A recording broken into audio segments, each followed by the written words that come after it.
teacher Jenny, and I'm so excited to teach you our lesson for today. Our target, most essential learning competency is determining the ways a writer can elucidate on a concept by definition, explication, and clarification. At the end of our discussion, you are expected to identify what a subject-verb agreement and its rules. Next, to determine how a writer can elucidate on a concept by definition through the application of the rules in subject-verb agreement. Next, proofread paragraphs using the correct agreement and its subject and its verb.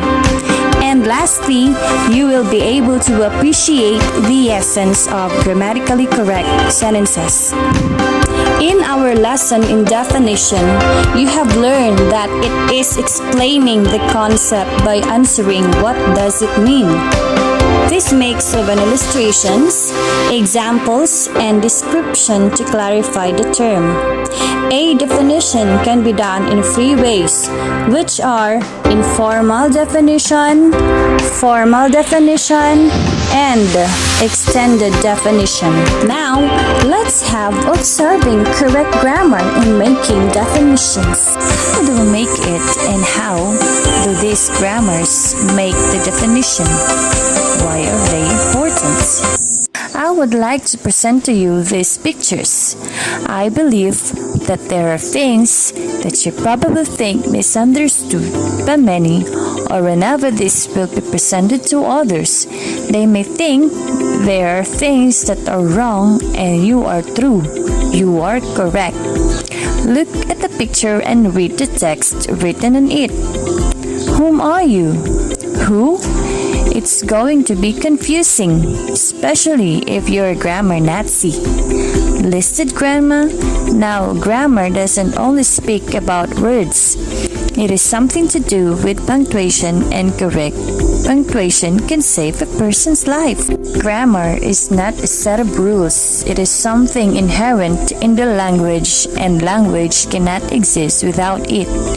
It can be discovered but not invented. Charlton Laird. Thank you, Charlton Laird, for providing this quote. Let's have the concept of pattern. Pattern is an arrangement that reveals or suggests a design. It is a framework of an utterance. The study of the language has a long history. Although language, science, or linguistics, as we know, came into being only in the last century and a half. I know you are familiar with the subject-verb agreement, so let's refresh ourselves.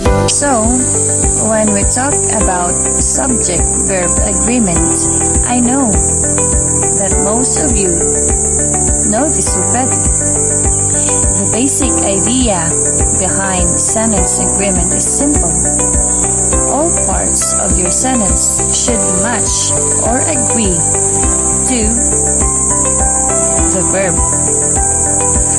The verb needs to agree with their subjects in number. It may be singular or plural. And in person, first, second, or third. To check the agreement, you simply need to find a verb and ask who or what is doing the action of the verb. When we have correct grammar, that adds to the meaning of our sentence, may it through verbal or may it be through written. Now, let's have the rule number 1. A verb must agree with the subject in person and in number. We have there 4 columns. First column talks about singular noun. Second column pertains to singular verb. Third column has plural noun. And the last one is plural verb. So we have John listens. We have singular subject plus singular verb with S. That's our main rule. We, plural, listen without S is plural as a verb. The verb verb should agree with its subject. Next rule number 2. You always tie with plural verb form. Regardless if you could be considered one or two, it will always agree with plural verb. You are sweet. You have been very kind. You were there for me, and so on and so forth. Singular pronouns tie with singular verbs. These pronouns are singular. Everybody, anyone, anybody, someone, somebody, no one, nobody, another, anything, either, neither. Each of them is responsible. Everyone is concerned about high taxes. No one is exempted from the tests. Is as a verb agrees with each, everyone, and no one, which are all subjects. Number 4. Words joined to a subject by with, together with, in order to, and including do not affect the verb. Meaning, we will focus on our main subject, which can be found at the beginning, usually of a sentence. The machine, with all its parts, sells 500 pesos. We will disregard with all its parts because our main subject is the machine. It is the same with the next example. His property, including 2 cars in a lot, is for sale. The main subject there is the property. Disregard including 2 cars in a lot. And the verb is singular, which agrees with its subject, property. Number 5. A collective noun ties either with a singular or plural verb, depending on whether the group is thought as a whole or as individuals. If they are considered as a whole, then we have to use singular verb. You do not have an additional detail in this sentence. Our class sings very well, so it is considered singular as a group or as a whole. Our class do not agree on the songs of the program. It is individualized, so they are treated individually, and its verb should be in plural. Nouns that are plural in form but singular in meaning tie with singular verb.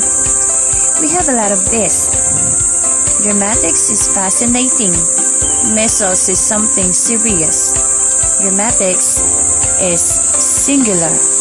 Measles is singular. Physics, mathematics, and any more are also singular. Hope it is clear. When the word number is used in the sense of many, it is plural.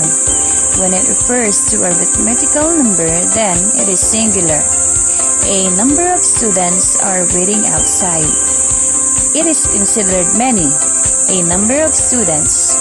Since it is considered as many, the verb should be in plural form.